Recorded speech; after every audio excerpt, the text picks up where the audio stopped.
Okay, thanks very much everyone for coming. I'll make a start. Um, okay, I'm going to talk about a very big picture of what's going on in the world today, which includes, but it's not just about food and farming. Um, and then we'll have a look at what I think the implications are and what we can do with that. Just really quickly about me. So I have about 3 different hats. Should I sit down or stand up for this? I don't know, I'll stand up. Um, so I've written some books. I've worked on climate change really for coming on for 20 years, I guess now. And so I've written some books. The first one was about the carbon footprint of everything. It's called How Bad Are Bananas? And it was just a tour of every kind of carbon footprint. The second one was The Burning Questions, a big picture on climate change. And most recently, and I'll talk from this a bit, a book called There's No Planet B, because it would become clear that if you wanted to deal with climate change, you had to see climate change as one symptom of something much bigger that's going on for humanity right now. And I'm going to talk about that just a little bit. So that's my kind of book writing part of my life. And I'll talk about the next book I'm writing a little bit as well. That'll come up later. And I'm a very part-time professor at Lancaster University. Every now and again I do a bit of research and publish a paper, and I'll talk about some of those, because 1 or 2 of those have been around food and farming.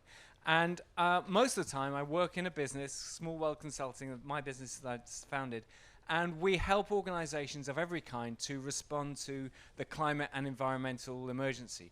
And we're working in every kind of sector you can think of, from tech giants to micro businesses, really interested in the food, in food, all stages of the food industry from farming onwards. I would say that the food and land system is, is increasingly getting high profile in Small World because it's so critical to everything about how humans are going to thrive given the situation that we're in. But I will just say right now, I'm very, very conscious of not being a farmer. And there's so much, going around Groundswell. There's, it's abundantly clear to me how much I don't understand about all sorts of different things. And I think that's probably, if we're honest, probably the same for most people in this room. And a lot of the science is uncertain as well. So I'll just get into the big picture of what's going on in the world. So what is it, this big thing that's going on, that the climate emergency is just one symptom of? And the best way I know of starting to talk about it is to have a look at this graph of global energy use. There it is, going up and up and up. And every year humans have more energy at their disposal. We're using more of it. And that rising trend's been going on for millennia, actually. But it's got steeper and steeper. And over the last 50 years, we've been averaging 2.4% growth per year, which is like a double up every 30 years, or a factor of 10 every century. And with this energy, it brings us all sorts of wonderful things. It enables us to do all sorts of things. It's been helping us to live longer and so on. But it's also true to say that it's through our rising use of energy, and alongside that our rising technology that goes with it, we've been increasingly influencing the planet that we're living on. And for millennia, that didn't matter that we were getting more powerful, because broadly speaking, if you looked at how resilient the planet was compared to anything humans could do to it, it was still fine. The planet could still more or less put itself back together again, whatever we did to it. But that balance has started to change. 100 years ago, we got to the point where we couldn't smash the world up, but we could make a mess if we did something like have a big world war. 50 years ago, we were at the point, roughly speaking, we were at the point where, okay, it was clear if humans did something obviously bonkers, like have a big nuclear war, we could smash the whole place up. Now we're at a point where we don't have to do anything obviously bonkers. We are finding that by not being more careful than we've ever had to be before, we are smashing the place up at really high speed. And I realized that actually, the amount of world smashing that humans have ever done, most of it has gone on in the space of my career. And we're now doing it faster than we've ever done it before. So some people have got a big word for this new era that we're in, this era where suddenly humans are the big thing. And, I just use the word Anthropocene to mean the era in which humans are the biggest thing affecting the ecosystem.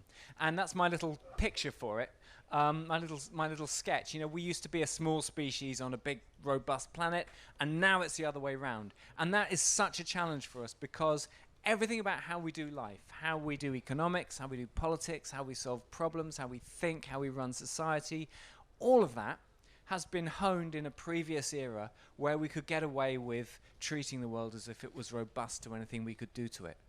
And we've had a few decades of being in this Anthropocene, but being able to get away with living as if we weren't. But right now is crunch point. This is the point at which we can no longer get away with that. And if we don't make that transition to an Anthropocene fit way of carrying ourselves as a species, we're going to head for a really dark place. And I think, you know, probably within my lifetime, and definitely within the lifetimes of lots of people, you know, in this room, you know, we don't know exactly how that's going to pan out. I'll talk about that in a second, but it's clear cut we can't carry on as we are. So it's absolutely, you know, a very critical moment right now. What's it like? I call it a polycrisis because we talk about climate a lot, and I know people in this room will also talk about biodiversity a lot, but actually it's not just about one thing or two things. It's a very multidisciplinary, joined up challenge, and we need to get used to thinking about it in that way. And that's really why I wrote There's No Planet B, because, you know, we have to, if you want to be sensible on any one thing, you need to have the whole picture as best you can in your head. So, you know, obviously there's a climate emergency and linked to that an energy transition.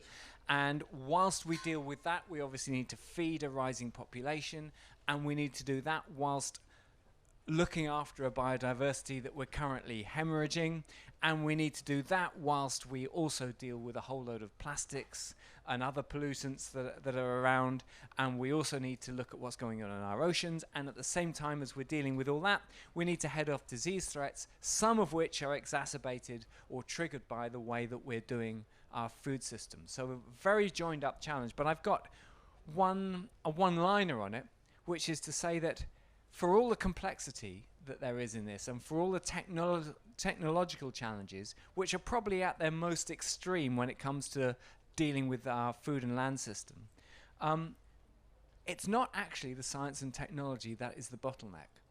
So the real question is going to be, what will it take for us to be dealing with these technically solvable challenges? Okay, so let's have a look at how we're getting on. Because the science on climate has been, that climate change is a big deal, has been crystal clear now for decades. And we've had 27 COPs to try and deal with this, and we all know businesses, farms, organizations, countries, individuals who are trying to do the right thing in one way or another by climate change. And let's have a look at how we're getting on. And if you look at either the black line, which is the curve of emissions from fossil fuel use, or the top line, which is also when you add on land use change as well, either of those two straight line, those lines, what you see is a rising curve. So we are accelerating into this this polycrisis, and it's pretty well a straight line. And if you were on another planet, you know, maybe it's elsewhere in the galaxy, using this data to try and understand what's going on for humans at the moment, what would you see? You'd notice, oh crumbs, you'd notice a couple of kinks in the curve. You'd notice that we'd had a financial crisis. You'd notice that we'd had a pandemic. You'd even spot the dissolution of the Soviet Union. But what you wouldn't see any evidence of at all from this curve, no statistically valid evidence at all that humans have spotted climate change yet. And I'm not saying this to be depressing, right? Because it doesn't mean we can't deal with climate change, but it does tell us we absolutely have to raise the game. We have to understand, well, why isn't what we're doing working if we want to understand what it would take to do something that would work? So, you know, why, you know, something's going wrong, because we've had these 27 COPs now, and at the end of it, we're still not talking really clearly about the need to leave the fossil fuel in the ground, and yet that is absolutely crystal clear. So something's really, really not working in all of that. Okay, so why is that? Well, let's have a look at some reasons, some potential reasons. So the two pictures of people there, asleep at their laptop and one with a head in the sand. I mean, the psychology of this has been incredible. It's been an incredible phenomenon. And if I want to be optimistic, what I would say is that if you look at that head in the sand, I think it has pulled its way out the first millimeter. And if you think of yourself, on a beach with your head in the sand like that, you're trying to get your head out, the first millimeter would be the hardest one. Now, I don't know how easy it is going to be to get it right out the sand so that we properly wake up. But it might be that if we all pull hard, it really won't take very long at all. We could be very close to that moment at which we can suddenly have this collective waking up, which will allow us to deal with a problem that we haven't been on the case with yet. The picture at the top of the balloon squeezing is about the dynamics of the global economy, and I won't talk about this too much. One of my books looked at this a lot, but unfortunately, the way that the global economics work is that if you squeeze the balloon, the carbon balloon, in just a few places, like one or two countries, a few people living very careful, low-carbon lives, what you find is that you actually create a tendency for the carbon just to move to other parts of the economy, other people, other countries, other companies. And that doesn't mean to say that individual action doesn't matter, or an individual company action or country action doesn't matter. It is important, but you have to see it in the context of how does it help to create the conditions under which the whole system can change. Because at the end of the day, that's what we need to do. We've got to interrupt the dynamics of this at the global system level.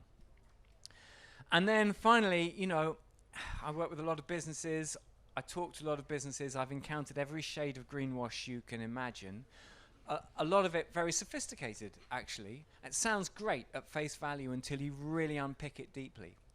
There's been fake news. Our media haven't helped us. There's been some downright corruption that's held us back. And there's been an awful lot of very cynical lobbying from the fossil fuel industry.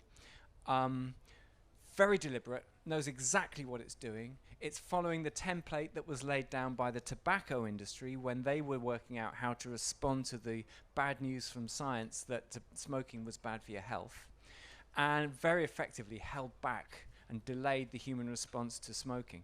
And now the fossil fuel industry has been doing that in a very, very calculated way. And there are think tanks based in Tufton Street in London that are funded by the fossil fuel industry, and their business is about confusing the science, delaying the science, putting stories into the media that will keep us confused and hold us back, and will allow policymakers basically to do anything at all, say and do anything at all, so long as it doesn't stand a chance of reducing the rate at which fossil fuel is taken out of the ground and sold. And that's why we are, at the moment, we're doing more renewables, but at the same time as we're doing more renewables, we're also doing more fossil fuel. So every year we make the world worse in climate terms at a faster rate than we were making it the year before.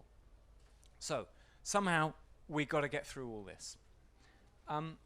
Some early symptoms that we're getting, and I know we hear some about this on the news, so I'm not going to talk too much about it, but we've got fires and ice melting and storms and all sorts of things. I'll just mention that picture at the top in the middle there, which is less self-explanatory. Those are craters left by methane exploding out of the melting permafrost in Siberia. They can be up to 50 meters across, and there are thousands of them.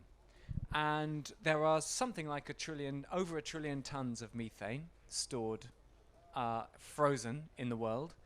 And one possibility that we don't really understand is that we could have a methane burp at any time of about 50 billion tons. Methane is a very powerful greenhouse gas. And if we were to experience a 50 billion ton burp, that would be absolutely catastrophic for us in climate terms. Would absolutely not be business as usual for humans living on planet Earth. So we don't know exactly when that might happen, but we do know we're playing with fire. And one thing that the scientific community is starting to talk about a lot more now, and is just really warming up about, is the idea that when we do all the modeling, the climate modeling, we sort of assume very linear relationships between things, and we assume a kind of predictability that doesn't take into account the way that some of the ways we're affecting the climate might interact with some of the other effects that we're having. And this notion of cascading tipping points, the idea that when the methane burps out of the melting permafrost, that creates a powerful greenhouse gas that makes the world warm up a bit more, that makes more ice melt, that makes the world a bit less reflective, which makes it absorb more heat, which makes us warm up a bit more, which makes the forest dry out a bit more, which makes them more likely to catch fire, and the way in which all these things might interact with each other to create a point at which it doesn't matter what we do, the climate's going to keep getting warmer and warmer and warmer. And we don't know whether we've already crossed the tipping point or not. It looks likely, as far as we can tell, that if we take very strong action now, we could still get away with it, and maybe even make life better than ever for humans if we play our cards right. But we actually don't know. So, I'm trying to create a realistic sense amongst us all that we absolutely should be, if we're not feeling some adrenaline about this, then our brains aren't working properly. And I don't believe in, when I talk about this stuff, I don't believe in overstating things for dramatic effect. I think that's really unhelpful. I don't believe in understating things either, to make messages more palatable. I think that's unhelpful. I think the most helpful thing to do is to put across the best version of what's really going on as I see it, that I realistically can. So that's what I think we should be absolutely. We should be feeling some adrenaline about what's going on in the world right now. Okay, and finally, I've just talked about the climate, but if we look at global society, there are some threat multipliers that we should be thinking about. So it's easy to think here we are in a lovely, rich, well-off, developed country. We're an island. It's tempting to think, well, maybe we'll be all right, even if other people might be in trouble. But actually, if you look at the fragility of global society, and you've only got to, look at the news coming out of Ukraine a little bit and contemplate that for a little while to realize actually, the global system that we're in, we have globalized like it or not, and it's starting to wobble and it's feeling pretty fragile. And I don't know how many of you were at Tim Lang's talk yesterday. He was talking about food resilience and how we take our food supply for granted in the UK, and we absolutely shouldn't be, because the whole global system is starting to wobble a bit. So we've got famine and war possibilities and health and mental illness stuff and civil strife, and we don't know how all these things could come together, but we shouldn't take it for granted that the stable economy that I've broadly speaking always known, we absolutely can't take that for granted going forward. So don't worry, this is not going to be a depressing talk. It's just we do need to face the realities. Okay. And I like to think this is a one-way gate we've gone through. Like it or not, you get to know this stuff. You can't ever go back to a point where you don't know them. This is William Wilberforce said this about slavery. You can choose to look the other way, but we can never say that we didn't know. So it's a one-way gate. And the good news is that if we understand we've gone through that one-way gate, and the only way forward is forwards, in recognition of what's going on in the situation we're in, then actually we're much better placed to find pathways that actually run with it and can respond to it properly. Okay, and I said that I'll come back to talking about food a bit more specifically shortly, but I said that all the words in green, we can deal with them if only this was a technological problem only. Actually, it's unsurprising that there are an economic framework that has been honed, broadly speaking, pre-Anthropocene, turns out to need a bit of a tweak now that we're in the Anthropocene. Businesses, what it means to be a business, and every business in every industry that we work with, we say to them, this agenda affects everything that you think, say, and do, and it affects why you are in business. There is no room anymore in the world for businesses that don't exist for the best interests of people and planet in some way or other. And I think that's a challenge I'd put out to everyone in the room. Growth, There are some things it's still okay to try and grow. It's good to try and grow our biodiversity. It's good to try and grow human well-being. It's good to try and grow all sorts of things. But there are some things that it's not good to try and grow. I don't care whether we grow GDP actually or not. From a climate and environment perspective, it doesn't matter. It's just it's just a kind of metric that we've got very fixated on. But it's not okay to grow the amount of stuff that we extract from the world, and it's not okay to grow the amount of stuff that we pollute out into the world, that's for sure. Investment, I won't talk too much about, but if we could just get better at making sure that all our investment money is pushing for a more sustainable future, that would be transformative. Technology is really interesting because technology has taken us to the very dangerous place we're in, as well as giving us lots of benefits. We absolutely need some new technologies like crazy, not least in our food system, to help us get through this.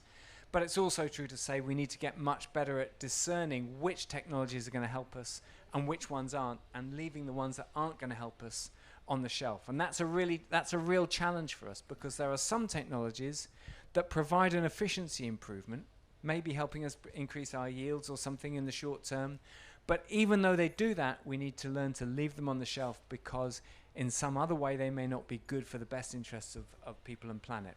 And AI is another area I won't go into now, but there's a very interesting challenge there. Can we leave on the shelf any aspects of AI if we were to decide that they're not good for people and planet? The media, we need to get much more discerning about our media, because it's not feeding us the information that we need to and the messages we need to. And I think one of the challenges is, I've talked a little bit about some pretty urgent challenges facing humanity right now. And we're all going to leave here at some point, and we're going to turn on the telly and listen to the radio and read the paper and so on. And broadly speaking, we're all going to be washed over with all sorts of messages that are going to be as if this stuff wasn't really going on. And it takes actually a lot of strength to remind ourselves, no, we have a climate and a biodiversity emergency on our hands, and it affects everything about how I should be doing my life and how I should be running my business. Okay, you haven't got to look around the world very hard to see that we need to raise and change and improve the way that we're doing our politics. I'll talk about that slightly in a little bit. And finally, inequality. There's 8 billion of us on this planet, like it or not now, and we're all on one boat together, and it only takes a few disaffected people to cause a lot of trouble. And somehow we're going to need to cooperate on this in a way that humans have never yet cooperated at the global level before. It turns out we're very good at being nice to each other very often at a smaller scale, but the challenge now is we've got to do that at the global level. And maybe that's not possible with the levels of inequality that we have between and within countries. I won't talk too much about that now, but it's a hugely important aspect of this. And then right at the center, and I'll talk slightly about this now, probably there are some values that humans now have to have if we're going to continue to thrive in the Anthropocene. And I just frame this up very simply. We need to get much better at respecting all people on the planet, because we're all in this together. All people within this country, all people in other countries as well, and not thinking of ourselves as some little bubble of an island full of people that we look after our own. That's not going to work. We're all going to go down if we think like that. The good news is that, by the way, that we're quite capable. There's lots of evidence that we are capable of cultivating values through deliberate effort and forming values, as individuals and as cultural norms as well. We obviously need to get much better at respecting the environment than we have been. And we need to get much better at respecting the truth and insisting on the truth, critically evaluating how can I work out what to trust. And if we find that something isn't trustworthy, then we need to find a way of taking action so that we're getting a better view of the truth than we might otherwise be getting. So that's actually the next book I'm just starting to write now, because if I look at all the bad decisions that are made in this country, for example, on climate, they don't boil down to poor analysis or just poor judgment, or and so on. Actually, what they boil down to most of the time is at their roots they have dishonesty. If I look at what's gone on, for example, over the decision to go ahead with a new coal mine on the west coast of Cumbria, near where I live, those decisions, actually, the argument for that coal mine was based on bogus analysis. When people, Robert Jenrick decided not to call it in because he said it was just a local decision, that wasn't his poor judgment. He knew it wasn't a local decision. He knew the whole world was watching, and he knew those millions of tons affect the whole world. When Michael Gove says he's looked at the evidence and it says go ahead with this mine, he knows that he's selected the bogus evidence and he's left on the shelf the high quality, impartial evidence from world-renowned experts that are all saying don't open that coal mine. That's not him making a poor decision, it's him making a dishonest decision. And this is going on all over the place, and we have to find a way of making sure that politicians who aren't careful with the truth don't get into positions of power. And thank you.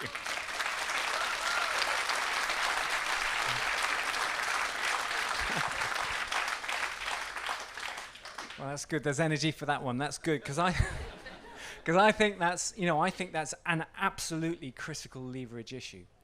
If anyone wants to get involved in that, by the way, there's an outfit called MP Watch, which is going to try and make sure that at the next election, every voter knows the honesty track record of all the electoral candidates, and you can support that one. You can get involved and volunteer in it. Okay, so we just need to get much, much better at this. This slide is so hard to keep up to date.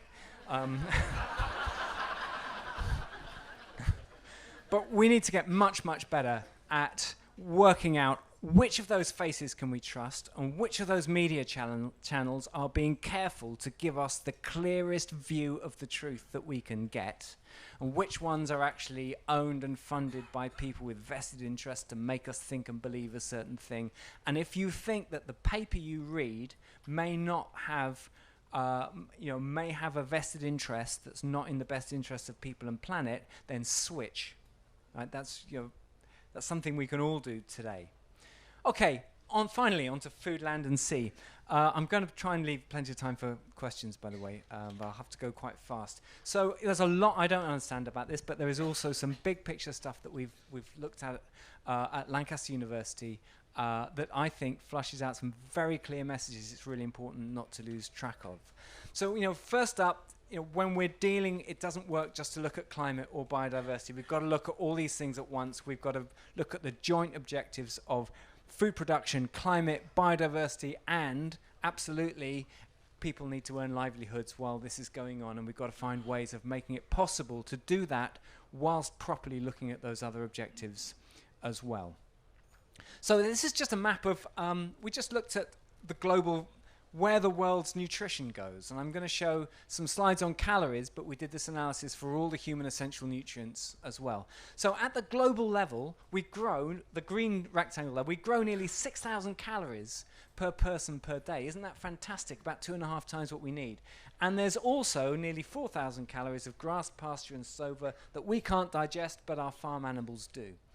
So what happens to it? A little bit gets lost in harvest, and we should try and minimize that. And a little bit gets lost post-harvest, especially in the developing world, and we should try and minimize that too, but there's still plenty. Then what happens? We work out what to do with it. There's a little yellow slither at the top there, which is seeds, so that we can eat next year as well. That's a very good idea. The blue bit is biofuel, and for the biofuel, it gives us a tiny fraction of the global energy supply. It's a big food sacrifice for a tiny fraction of our energy supply, and is, broadly speaking, not worth having. There's some small-scale exceptions to that, especially around waste used for biofuel and stuff. And then the green slither stays in the food supply, and then the brown slither is the human digestible food that we feed to farm animals. Nearly 3/4 of our requirement, actually. And then what happens? Well, the animals give us back the red slither there, but only if you include all the fish and the wild caught fish as well. The red slither includes all the fish. So the actual land-based farm animals give us back a pretty thin sliver. And the rest gets lost by animals doing inefficient things like walking around, keeping warm, burping up methane sometimes, and all of that builds a huge inefficiency into the food system. And then to just continue the story, there's a few more losses along the way with distribution and processing and stuff, and then overall we get a bit more than we need.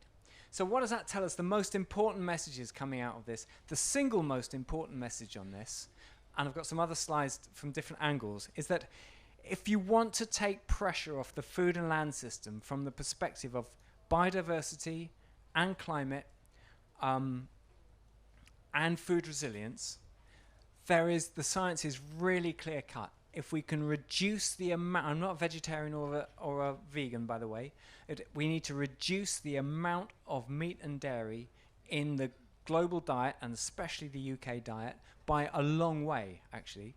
It doesn't need to be to zero, and I know this is a difficult message, I know this is a sensitive message, and there are pathways through that can absolutely respect and even enhance the livelihoods of everybody here, but we have to run with the science on this, even if it's a bit uncomfortable some of the time. There's the message from science is a need for a reduction in that. We also, of course, need to reduce waste. And this slide also tells us that there's enough nutrition to go round if we could just share it round properly, and that's an inequality issue. And I said we did this for all the nutrients. This is just the story for protein, the same graph for protein, and it's broadly the same story all over again. Is animals are reducing our protein supply, not increasing it. There is a case. Just to emphasize, there is a case for some farm animals, especially on land in the UK.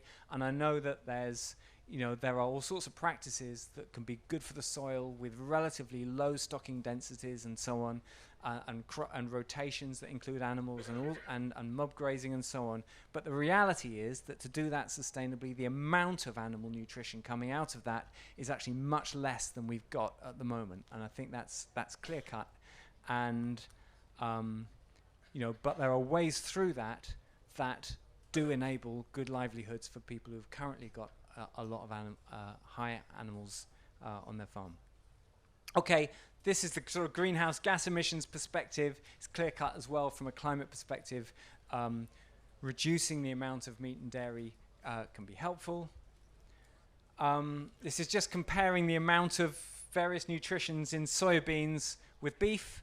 You find that the soya has got more of many nutrients, especially protein and calories, than the beef. But if you feed the soybeans to a cow, then you end up not getting 100 grams of beef back, but getting much less than that. So it's human digestible feed going to farm animals that's the most destructive bit. This is just a piece of work we did for a farm, an RSPB farm in the Lake District. We looked at the money they were spending. The graph, the height of each bar there, if it goes up to 100%, that's break even. So this is the money they were spending on feed plus antibiotics compared to the money they were getting for selling the sheep. And we found that there was more going in than going out. We looked at the calories, the human digestible calories in the sheep feed compared to the calories in the sheep, and there was more going in than going out. The same for the protein, the same for the iron, the same for the zinc. So that farm is actually reducing by a long way, but not to zero, but by a long way, the number of sheep. Okay, so this is my very simple sketch. I hope this isn't simplistic. The technical solution to food and land. So first of all, limiting population at the global level. The good news is that population growth, some latest analysis shows we might top out the population at about 8.5 billion. Because of the way that populations are coming out of poverty and getting educated, and that's affecting reproduction rates and so on. So there's some good news. So on one side, and then the simple, ready to go, changing the proportion of meat and dairy in our diets. And just to emphasize, I'm not a vegetarian or a vegan. None of us need to be, but that is absolutely ready to go now. Doesn't require any new technologies. Whole wealth of stuff around land restoration and the fantastically complex science of agroecology that I know is being talked about from every angle by people who know more about it than I do at this conference. And then finally, you know, in the longer term, more at the R&D end, you know, perennial crops to help us not have to dig up the land every year. And finally, and I think this is a reality that's going to be really helpful to us in the decades to come, is we can actually get a lot of our macronutrients without use of photosynthesis at all, right? So this is lab-based ways of producing protein, carbohydrate, and fat, and they're emerging now. And I'm not suggesting we do all our nutrition in this way, and it takes a bit of it getting your head round, but the benefit is that it's so dramatically more efficient. If you have a piece of land and you put solar panels on it and you use the energy from those solar panels to drive a process that creates your protein, carbohydrate, and fat, you can actually be something like 10 to 100 times more efficient than you can through any process that uses photosynthesis. And the benefit of that is that it takes pressure off the land to allow us to do absolutely the right thing in our land management from all the other perspectives of micronutrients and biodiversity and climate. Okay, I want to talk about one business, or I don't want to, I'd like to ask a colleague of mine to talk about one business that I think is absolutely making a really, really good job of responding to this message that I've been putting out about plant-based diets. So this is Hannah, a colleague of mine who's been working closely on this. Hannah. Thanks a lot, Mike. Could I just say? Thanks. Thanks a lot, Mike. So speaking yesterday at Groundswell, we heard Tim Lang mention food retailers as power brokers, acting as mediators between food producers and food consumers. And we believe that food businesses have tremendous capacity and opportunity to really lead on behavior change in this space. So I'd like to just quickly share with you an example of one of our clients, Jude's Ice Cream, who we see as really exemplary in this space for the achievements that they're making. So Jude's came to us a few years ago wanting to understand their environmental impact and see what opportunities there are for them. So we did kind of our standard work of looking at their greenhouse gas emissions, highlighting hotspots and suggesting actions. But Jude's went a step further than that. They asked us to have a look for them at the land use implications of their dairy ice cream compared to their plant-based alternatives. And we were really taken by the fact that that request came from them as the company. So a quick look at a method. We used our standard methodology to estimate greenhouse gas emissions. We looked at their baseline emissions in 1 year and then measured in successive years so we could show the changes that they've made. And then we used published values to look at the land use implications of their different recipes. So some of their key results. Not surprisingly, the key emissions hotspots from their carbon footprint was the ingredients, which was about 2/3 overall. But a huge result we thought was that the plant-based ice cream had about half the greenhouse gas emissions of the dairy ice cream, 50%. So in the first graph at the top there, it's the blue is the ingredients and the grey is everything else, just to show that it was really the amount of dairy in the ice cream. And this is quite a standard result that we have for food businesses, but Jude really responded to it by thinking, right, this is a big result, this is something we can do something about, what should we do? So within just 2 years, they reduced the emissions intensity of their ice cream by 1/3, and that was by reducing the amount of dairy that they use in their ingredients. Part of that was reducing the dairy within their dairy ice cream, which we thought was a really innovative solution to reducing by a little way without completely transforming how people, make their dietary choices. But also by having really inventive and creative recipe flavors for the plant-based ice creams. So they increased their products and also their sales. So in 2018, they had no plant-based ice cream sales or product sales at all, to 40% in 2023. So 5 years, nearly half their sales are plant-based. And the land use was a tremendous difference. So the plant-based ice cream uses around 80% less land than the dairy ice cream, and that liberates a lot more land for other nutritional benefits or for biodiversity, other ecosystem services, and that's something that they, as I said, wanted to understand. So we were able to estimate and contextualize the emissions, and Jude really wanted us to advise them on the messaging as well, avoiding the common pitfalls of, carbon tunnel vision, just talking about greenhouse gas emissions, not thinking about the land use costs, and also greenwashing. They're very conscious that there's a lot of messages put out there, but they really wanted to lead on what can we say, what can't we say. So we see them as an exemplary organization, leading on dietary change, helping consumers make better decisions by being very imaginative and creative about what opportunities there are. And it really fits into kind of the whole polycrisis of what we can do as consumers to make differences, and where in the supply chain we might be able to make an impact, as Mike was setting out, and as I'll lead back to Mike to continue. There are some nice quotes in their impact report if you want to look it up online. Thanks, Anna. Thanks. Yeah. And Hannah's done a great job working with Jews, and Jews have done a great job taking the opportunity, and I think it's the imagination, and they're going like a house on fire. They've never looked back, and for them it's such an exciting way of taking it. Okay, I'm going to speed up because the question for us is, so what can any of us do? So we have to ask that question: how can I help to create the conditions under which the big systemic change that we need to see can become possible? I've got a few notes on net zero. First of all, it depends what's included. We always advise companies, you must include the whole of your supply chains. And it can be more of a measure of your circumstances than your ambition, whatever your net zero date is. I've got some slides on that in a sec. It's not valid for any business to call itself net zero unless it's doing what the science is saying should be done, in its industry. And yet there's no real clear agreement about how the burden of carbon reduction should be shared across the different industries and between different countries. So a lot of it's left down to our consciences to work out what the right thing is to do. We're working with all the UK's national parks, and we've set them all up with climate targets. And I'll just show you this by illustration. So we have the targets include residents in their lifestyles, and visitors, and travel to and from the park by visitors, and everything that goes on in the park, including businesses in the park, and also everything that goes on in the land. And you put all those different components of the footprint together, and we put them all on what we think is 1.5 degree compatible. And for the South Downs, they end up with a net zero date of about 2047. And we put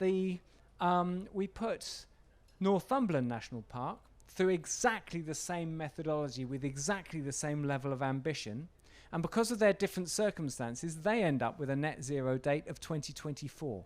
So the point I'm making is that you can't measure the level of ambition by the net zero date. I've got some quick thoughts on this word regenerative agriculture. It's a great concept, but I feel it's in danger of being used in different ways, some of which are helpful, some of which aren't. It's got vagaries around it. So, and the danger is that it becomes a buzzword that could be used to hide some greenwash. So, thank you.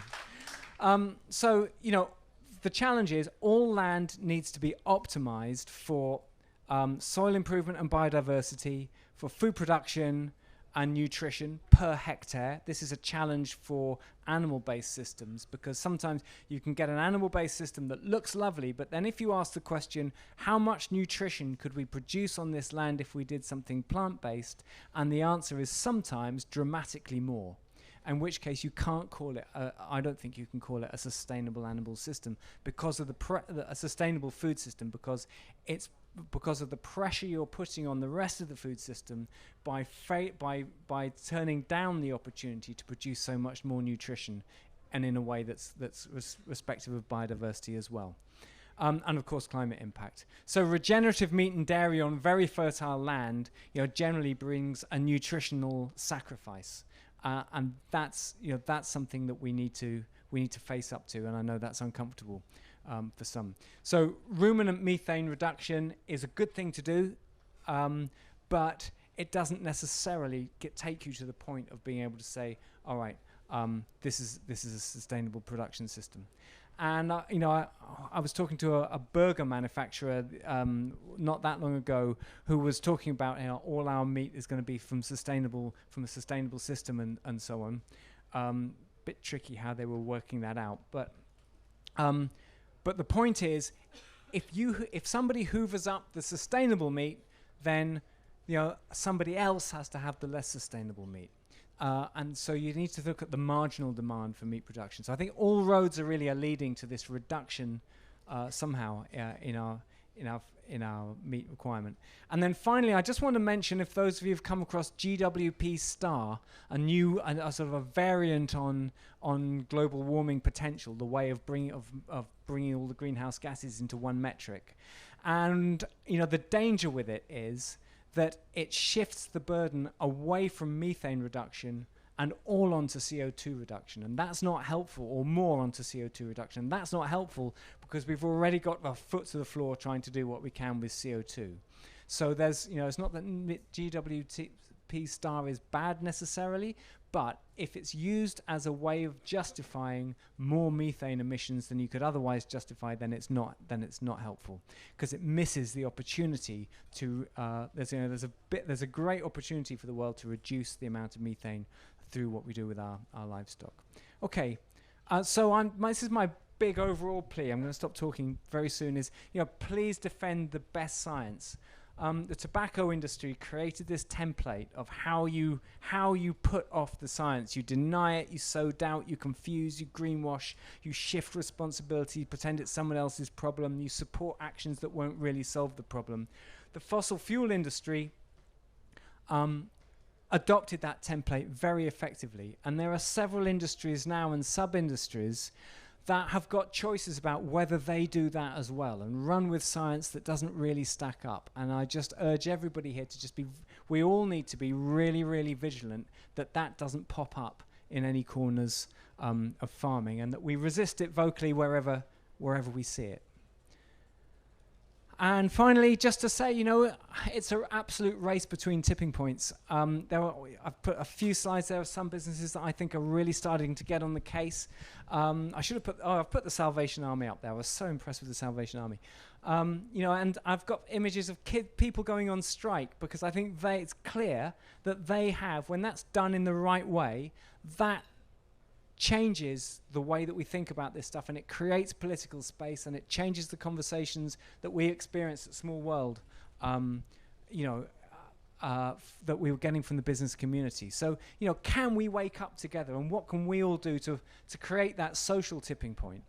Or will that get there first, or will the climate tip against us first? And that's the absolute flat-out race that we're in, and I will stop talking there, and I've left a bit of time for questions. I meant to leave a little bit more.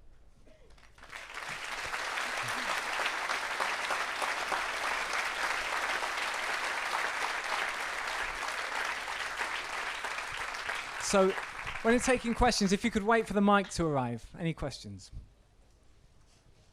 There's one right there that's close to the mic, and then one over there. Yeah, I've a big worry that I have is will consumer choice really help to improve the situation? Is having, like Jude's, I'm sure they produce a wonderful product, but if they're charging extra for it because they're marketing it with their green credentials, and you could just say the same about the whole of the organic market. Is there really any hope that is going to do what is necessary? Okay, that's a really good question. So first of all, so I don't think that Jude's ice cream is more expensive. The plant-based is more expensive. It tastes fantastic, and it's just really the way they've got it lined up is that people buy it because it's delicious. Half the time you don't even know it's plant-based. You're just eating it. Oh, this is nice, and then you thought, oh, it's plant-based, and then you find out it's better for the planet as well. And it's just a kind of, they've just really found a way of making it work. There's another thing I want to say about plant-based nutrition, actually, or moving in that direction, is that it's fundamentally much more efficient way of feeding the world, and because of that, it's an economic opportunity. One way or another, it's an economic opportunity for somebody. Either, at the end of the day, farmers can make more profits, or food retailers can make more profits, or food can become cheaper, or governments don't get to put out so much, have to spend so much on subsidy or something. But because of that efficiency improvement, there is an economic opportunity to be had. It's a fundamentally more efficient way of doing food. So, I know there are huge challenges in making this properly work for farming and rural communities. There should be more people working the land because it takes more skill to do this properly and more hard work to do this properly. And we need to find ways of getting that to happen. But the shift in the direction of plant-based is actually an economic opportunity somewhere. The question of how we share that round is another question again. Yeah, there's a lady over here I want to take next. Do my gender balance. Hi, I'm Dr. Lucy Williamson. That was amazing. Thank you for your immense knowledge. I am a nutritionist. I used to be a vet. Have a love of farming and nature. I specialise in the gut microbiome and completely hear what you're saying. Plants are the way we need to go. They're extremely important for our health. But there's one thing that I get so concerned about, and I'm just interested to hear that phrase, nutrition sacrifice, that you're talking about. Because those animal foods, they give us nutrients that our bodies can't access from plants.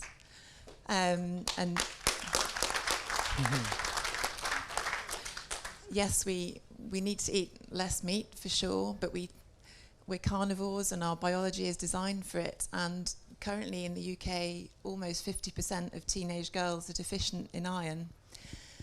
And meat provides the key source. Iron's very difficult to get from plants. Dairy is now, the fats in dairy are now shown through fantastic science to be heart healthy. So I'm just, I guess, slightly using this opportunity to say that we need to be a bit careful with this conversation, because the sustainability of food, excuse me, has to sustain our health. Yeah. And I'm just really interested to hear your opinion Okay, on so that.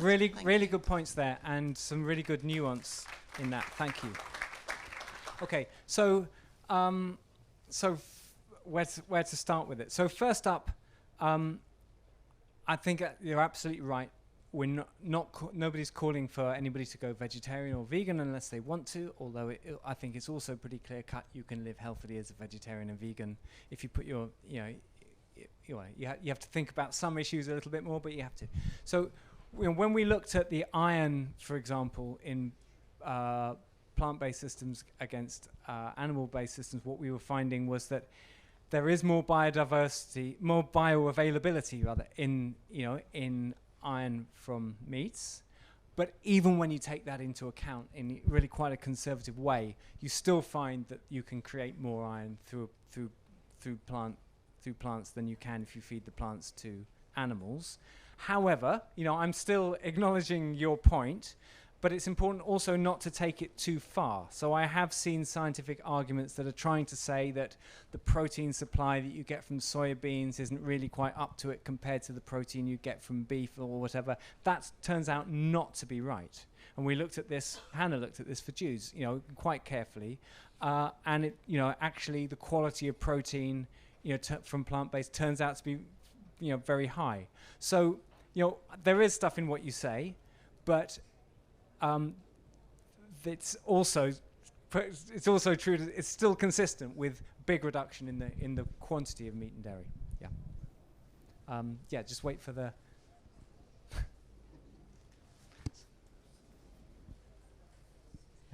Thank you very much. That was a very comprehensive picture in a short time, and quite brave to walk into a room of farmers, often livestock.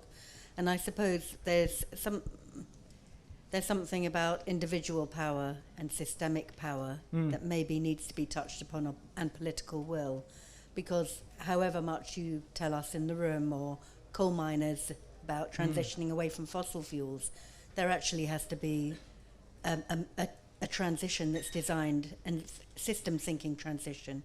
And last point, land use. You didn't mention biodiversity. Nature collapse is just as much did you? Yes, I've mentioned biodiversity. If I haven't emphasized that enough, Absolutely, biodiversity when- is a critical dimension to this. Yeah. Yeah. In terms of taking cattle off pasture land, I was thinking specifically. Yeah, there is a biodiversity case for some, as I understand it, for some animals on some pasture in some circumstances with some stocking densities. Sometimes it's beneficial, right? So, and absolutely, we need to optimize for all of that. And there is, that's one reason why I absolutely would not be calling for veganism all around and do without all animals, because sometimes they can enhance all of that stuff, as well as nutritional benefits and so on. But yeah, absolutely, yeah. Oh yeah, the political will question. Yeah, back to the politics stuff. We just so have to raise the quality and the honesty of our politicians, and we can do that. We can do that at the next election. Yeah. And that's not a party political comment, although one party's got a lot to answer for. Yeah. Where's the microphone got to? Next question. Yeah, so, go. Yeah. I'll have to start taking some men again now for my gender balance. Yeah. Hi, thanks for your talk. There's a brilliant movement called Ecocide, and they're getting a lot of traction, but it's just not being recognised politically. I think without a global recognition of climate change, there's a dichotomy between local and global, and we can do what we can as an individual, but it isn't going to stop some of the huge pollutions that is happening. That's true, but we can't. That's not a reason for not doing what we can, right? So we can all influence the system, and the question we're all asking, and at Small World we're always asking this question: what are our points of leverage, right? And so that's why I'm trying to do some stuff about truth, because I actually think it's a really, if we can get more honesty into politics, media, and business, then that just creates a platform under which, from which we can start making these sensible decisions. Because as we've heard, there's a lot of nuance in getting this right. Getting the food system absolutely optimized is really, really complex. I thought climate was difficult in other respects, but when you get to food and land, it's never more complex than that. We need the clearest view of reality. Okay, we can but possibly Extinction get. Rebellion forced the government to tell the truth. Labour said that there was a climate emergency, and there still hasn't been any change. So you can ask them. Politics and truth it's a very tricky thing. It's a very tricky thing. And I think something like Ecocide, there has to be a massive push for a I global law agree with of you. The Ecocide. Ecocide stuff is good. It's really good. Yeah. Okay. There's And I'll take you, and then there's two hands at the back there, and then I think we're out of time. So I'm going to get timed out very shortly. Thank you very much, Mike. I worked with Dimitri on the report she did for the designated landscapes in Wales. Great, yeah. And I found the data really useful in engaging the conversation and getting people's buy-in. But what I've really noticed is there seems to be a debilitating level of over-caution, and I really took to your comment about collective waking up. Yeah. And there seems to be an overweighting towards caution about unintended consequences of action that we're taking to tackle climate change. Well, how do we get people to switch that around and start looking at the unintended consequences of a lack of action? Yeah, that was going to be exactly my response. I mean, I think we need to create a sense of, and I think this is absolutely realistic. There's everything to play for. The difference between if we carry on as we are, I'm totally serious. Unless I die early of something I'm hoping won't happen to me, right? If we carry on as we are, I'm going to experience really nasty times for humanity, I think, right? If we take strong action now, if we're lucky, we could make life for humans on Earth better than it's ever been, right? Now, if that difference between waking up and taking action and staying asleep isn't massive enough, then something's going wrong, right? Yeah. Hi. As a solar farm developer, going back to 2010, we didn't really have a solar industry in this country. Yeah. And it was promoted by legislation. And legislation is the key underpinning everything you've been saying. Yeah, legislation is necessary but not sufficient. So the first thing is that legislation alone will probably never be enough, because there are always ways of getting loopholes around regulation and all the rest of it. However, it is really, really important, and it also needs to be accompanied by a cultural shift so that everybody is pushing to do the right thing, and then anyway, and the legislation enables them. And if anybody is seen to exploit loopholes in legislation, then everybody just flushes it out and exposes them, and they look silly. And so I think the two need to go hand in hand. I'm just going to carry on with this Q&A until somebody tells me I have to stop, by the way. Oh, I've got 5 minutes. Nice. So I'll take that one, and that one. How about that? And then that one. So I'll take 4, and I'll try and remember them all. And sorry. So yes, you're on. Yeah. Okay. And then we'll have to stop, I think. Hi. Have the fossil fuel industry convinced you that ruminants are bad for the planet? Have the fossil fuel industry... well... no. Ruminants aren't bad for the planet. It's the amount of it that we have. And the fossil fuel industry, I mean, I don't know, honestly. You can't trust a word that it says unless you can independently verify it. Okay. Hello, thank you very much for your passion and your book. You talked about you were talking about a burger supplier, and what if they took up all of the regen meat, and somebody else had to have the other meat? Well, what if it's all regen? Isn't that part of the solution? And what would that do to your calorie calculation? Because it would shift that significantly. It wouldn't be the same answer, sure wouldn't? So here's the trouble, is that if you do it all regeneratively, you haven't got the land to do it all regeneratively. Where it falls, where the amount of beef, for example, that we're eating at the moment, if you do that all in a way that you could properly call regenerative in a decent definition of that, it looks lovely, but the problem is you can't get the yield on the land that will allow you to do all that. And that's where it breaks down. It's the nutritional sacrifice from the land. How did you react, or indeed all of us, to the news that Caroline Lucas had been accused by the, wait for it, Tory party of spreading disinformation? I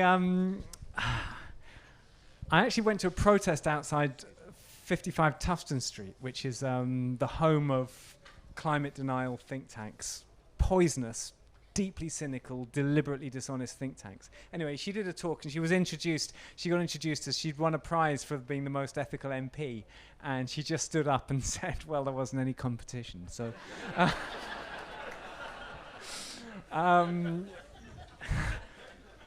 but there's claim and counterclaim. So this is what I'll tell you what I'm thinking about this. What do you do about politicians not being truthful, right? Because it's so easy not to be truthful. So Grant Shapps was on the radio, TV and stuff recently, as an example, saying, talking about how the Labour plan to stop new fossil fuel fields being opened up in the North Sea would lead to rising energy prices and so on. Now, that turns out to be, that's completely untrue, right? And Carbon Brief properly did a detailed analysis of how that was a load of old rubbish. And Grant Shapps would have known it was rubbish, but he said it anyway for political purposes. Now, it took him 5 or 10 minutes to say all those things in those interviews, and it took Carbon Brief days to do a proper unpicking, evidence-based, this is why it's a load of rubbish, this is how you can tell to trust us, not him. And then after that, they've got to get the message out, which takes even more energy again. So it's a lot easier to spread misinformation than to put it back in the bag. So how can you create a culture of truth when lies are so easy? The answer is, when you find out that somebody's been deliberately careless with the truth, you've got to really maximize what that means for you. So it tells you you can't trust them on that subject, obviously. It also tells you you can't trust them on anything else at all that you care about. If you find they've been untrustworthy on climate, it tells you can't trust them on anything else at all, whether it's Brexit or whatever it is. And it also tells you that any of their colleagues who stand by them and don't call it out when they know that they're being careless with the truth, it tells you you can't trust them either. And it tells you this about those people forever. because they're not going to become more honest by default unless they have some incredible experience that suddenly makes them wake up and decide and become truthful, which is possible. But, you know, it tells you an awful lot. So when you expose one case of dishonesty, you've got to work with all the implications of that. Thanks, Tim.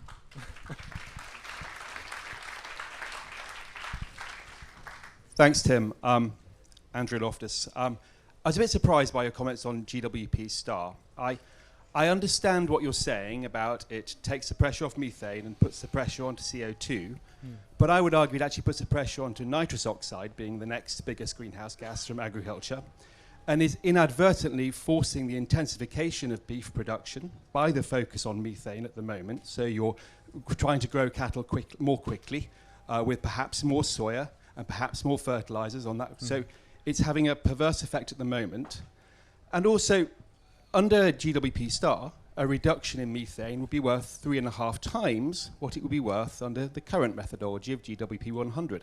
I mean, you spoke very powerfully about the virtues of truth, and I think we need to be honest about this and explain that the reduction in methane is worth far more under one methodology than the other, and that has consequences all the way through. Yeah, no. Well, yes and no to things you said there. So I could show some graphs on this that, you know, GWP star can be used to take the pressure off methane reduction in the early years, actually, and that's why I'm against it. I mean, I think there's a very strong argument for GWP 20 alongside GWP 100, which is what's the impact of the next 20 years, which we absolutely should care about, and that puts a lot more pressure on methane reduction. But I think, you know, if you look at balancing all the things we're trying to do at once, shifting towards, you know, it's the wrong solution to say, okay, we'll just grow the animals quicker and feed them more soybeans. Actually, the real solution is to say, we'll have fewer animals and we'll eat the soybeans ourselves. So, but I mean, we can have we should have a long and nuanced discussion about that. But, and I'm not saying GWP star is wrong in all circumstances, because it is an attempt to deal with the fact that CO2 and methane operate in different ways in the atmosphere, and it is important to look at that. But I've spotted that I have seen people try to misuse it to justify things that don't stack up, I think. Yeah. Okay. My time is up. Thank you all very much for coming.